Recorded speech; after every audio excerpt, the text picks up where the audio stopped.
আমার একটা চাকরি খুব দরকার রাজামশাই, আমাকে একটা চাকরি দেন। তোকে যে আমি চাকরি দেবো, তোর কি যোগ্যতা আছে ক যে ওই যোগ্যতা দেখে তোকে আমি চাকরি দেবো? এরা যোগ্যতা আমার আছে রাজামশাই, আমি যে কোনো প্রাণীর মুখ দেখে কয়ে দেওয়া পারি ওই কোন বংশের, ওই ভালো বংশের না খারাপ বংশের। তাই নাকি? তাহলে তো খুবই ভালো। তাহলে এক কাম করি, তাহলে তুই তাহলে আমার যে পশু পাখি যত আছে সব পশু পাখির তুই ম্যানেজার যা। তোর চাকরি নিয়োগ দিন, 7 দিন তুই আমার পুরো আশপাশ সব কিছু দেখবো। দেখার পর তোকে আমি যেটা সম্পর্কে জিজ্ঞেস করবো সেটা তুই উত্তর দেবো, ঠিক আছে? হ রাজামশাই ঠিক আছে, আপনি যাহা কবেন তাহাই ঠিক।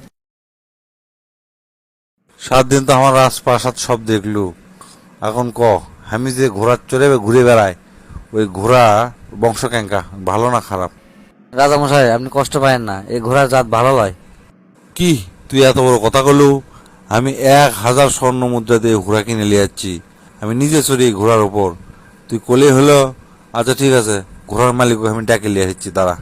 এ করিম, তোর কাছ থেকে যখন ঘোড়া কিনছো না, তুই সত্যি কথা কব যে ঘোড়াটার জাত ক্যাঙ্কা?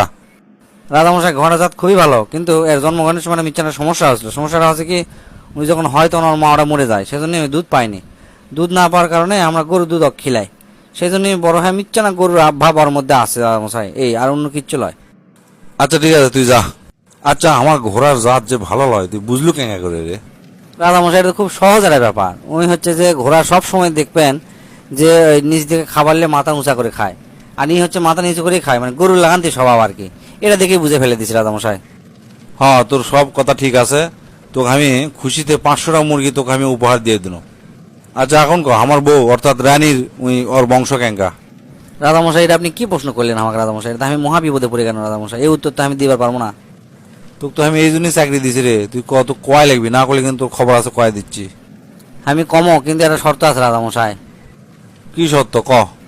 আমি কমও ঠিক আছে, কিন্তু প্রমাণ না করে আমার উপর কোনো অ্যাকশন নেওয়া যাবে না, রানীর উপর কোনো অ্যাকশন নেওয়া যাবে না, আমার কথা দেন। ঠিক আছে যা, আমি কিচ্ছু কম না, যা তুই ক। রাজামশাই রানী কোনো রাজবংশের মেয়ে নয়, সাধারণ ঘরের মেয়ে। কি করলু? কি করলু তুই? এটা তো তুই মিছা কথা কলু রে। আমার বাপ লিজে অন্য রাজ্যের রাজার বেটিক দিয়ে আমাকে বিয়ে দিছে, তুই জানিস? আপনি ভালো করে খুঁজলে দেখেন রাজামশাই ঘটনাটা কি। খোঁজ তো লিমই আমি। এত বড় একটা কথা করলে তুই খোঁজ লিমো না? যদি উল্টা পাল্টা হয় তাহলে কিন্তু তোর খবর আছে, আর যদি ঠিক হয় তাহলে তুই বেঁচে গেলু, যা। আচ্ছা শ্বশুর বা তুমি সত্যি কথা কও তো, তোমার বেটি কি সত্যি তোমার বেটি না অন্য কারো? কিছু মনে করো না বাবা, আমাকে একটা বেটি হয়েছিল, সেই বেটি হওয়ার 6 মাস পরে মারা গেছে। মারা যাওয়ার পরে তোমার শাশুড়ি আমার সেই কান্নাকাটি অস্থির পাগলি হয়ে গেছিলো। তা আমরা করেছি কি, পরে একটা এতিমখানার থেকে একটা বেটি চলে নিয়ে আসে, আমরা পাইলে বড় করে তোমার সাথে বিয়ে দিছি বাবা, কিছু মনে করো না। আচ্ছা এখন ক আমার রানীর যে বংশ ভালো লয় তুই কেন করে জানলু রে? এটা তো